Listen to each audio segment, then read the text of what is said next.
అందరికీ నమస్కారం అండి. మా ఊరు రైతు కబుర్లకు స్వాగతం సుస్వాగతం. ఈనాటి ఈ వీడియోలో మామిడి తోటలో నీలంకాయలకు కవర్లు కట్టిన దృశ్యం ఈ వీడియోలో మీకు చూపిస్తాను.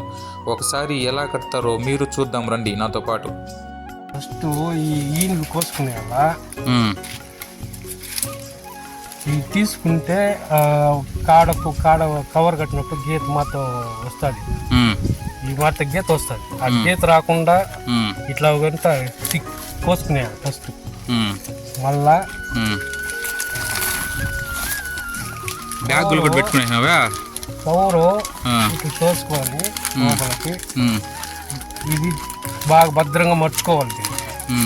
నీళ్లు పోడకుండా నీళ్ళు అంటే వానలు పడినప్పుడు ఈ భద్రంగా మర్చుకోవాలి. దీన్ని మర్చుకున్నప్పుడు దీన్ని బాగా ఎట్లా ఈ కమ్మి పైకి రావాలి.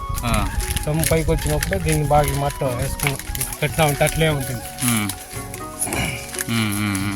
ఆ మాట ప్రతి కాయకి బాగుండే కాయలకి అన్నిటికీ కట్టుకోవాలి. బాగుండేవంటే ఇవన్నీ బాగుండేవి కదా, అన్నిటి కట్టాల్సిందేనా? అన్నిటికీ బాగుండేవాటికి అన్నిటికీ కట్టుకోవచ్చు. కాదు, బాగుండేవంటే అన్ని బాగుంటాయి కదా. ఇప్పుడు ఈ కాయ చూడ, ఈ కాయ వచ్చినాయి, మరకలు వచ్చేసినాయి. ఇట్లా కాయ కట్టినా వేస్ట్ అయ్యేది. మళ్ళా రేపు మార్కెట్ లో కూడా అమ్మదు. అందుకని కట్టుకోకూడదు.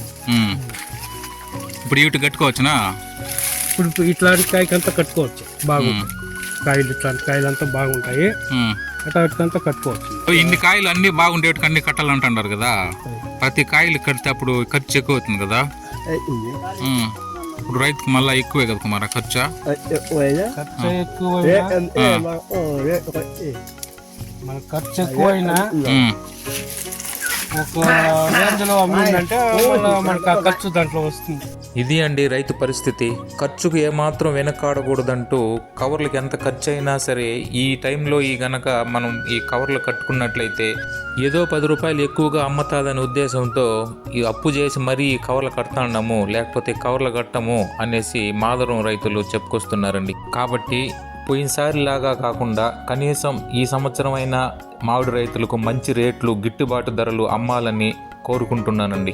ఈ వీడియో కనుక మీకు నచ్చినట్లయితే లైక్ చేయండి, షేర్ చేయండి, సబ్స్క్రైబ్ చేయండి. Thanks for watching.